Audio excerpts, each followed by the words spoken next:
Revenue ഉദ്യോഗസ്ഥയായി Shantha കോട്ടയത്ത് നിന്നും മലപ്പുറത്തെത്തുന്നത്. Palakkad deputy കളക്ടറായി 2000-ൽ വിരമിച്ച ശാന്ത പിന്നീട് നാട്ടിലേക്ക് തിരിച്ചുപോയില്ല. കാരണം തന്റെ മക്കൾ മലപ്പുറത്തുകാരാണെന്ന വിശ്വാസം പോകാൻ മനസ്സ് വിസമ്മതിച്ചു. ശാന്തയുടെ മൂത്ത മകൻ കിഷോർ കുമാർ കുട്ടിക്കാലം തൊട്ടേ നോമ്പെടുക്കാനും തുടങ്ങിയിരുന്നു. അതിന്റെ സാഹചര്യം ശാന്ത തന്നെ പറയും. ഇവിടുത്തെ സംസ്കാരത്തോടാണ് നമുക്ക് കൂടുതൽ താല്പര്യവും പ്രത്യേകതയും തോന്നും. മറ്റുള്ള മാതിരിയല്ല. സ്നേഹിക്കാൻ അറിയാവുന്ന ഒരു ജനസമൂഹമാണ് മലപ്പുറം എന്നുള്ളതിന് യാതൊരു സംശയമില്ല. അതല്ലേ കേരളത്തിൽ നിന്ന് തെക്കുന്നൊക്കെ ഉദ്യോഗസ്ഥർ വന്നവർ അവരൊക്കെ തന്നെ ഇവിടെ വീടുകൾ വെച്ച് അധികവും താമസിക്കുന്നില്ല.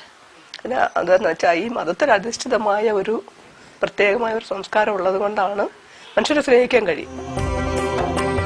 കിഷോറിന്റെ ജീവിത പങ്കാളിയായി വന്ന ഇടുക്കി സ്വദേശിനി ഷിജോയും നോമ്പുകാരിയായി മാറി.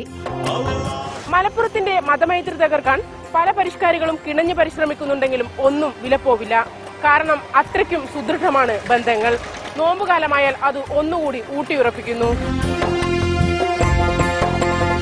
ഇന്ന് നാടിന്റെ മുക്കിലും മൂലയിലും വരെ മാർബിൾ പതിച്ച നിസ്കാര പള്ളികളും ജുമ നിർവഹിക്കാനുള്ള പള്ളികളുടെയും നിർമ്മാണം തകൃതിയായി നടക്കുന്നു. 10 പേർക്കാണെങ്കിലും പള്ളികൾ നിർമ്മിക്കുന്നത് ഫാഷനായോ എന്ന് തോന്നും. പക്ഷേ പെരിന്തൽമണ്ണ ടൗൺ ജുമാ മസ്ജിദിൽ ഉച്ചഭാഷിണി വന്ന് വർഷങ്ങളായിട്ടും നോമ്പു തുറക്കാനുള്ള മഗ്രിബ് ബാങ്ക് വിളിക്കും മുമ്പ് കതിനവെടി പൊട്ടിക്കുന്നത് 100 വർഷം പിന്നിട്ടിട്ടും നിർത്തിയിട്ടില്ല.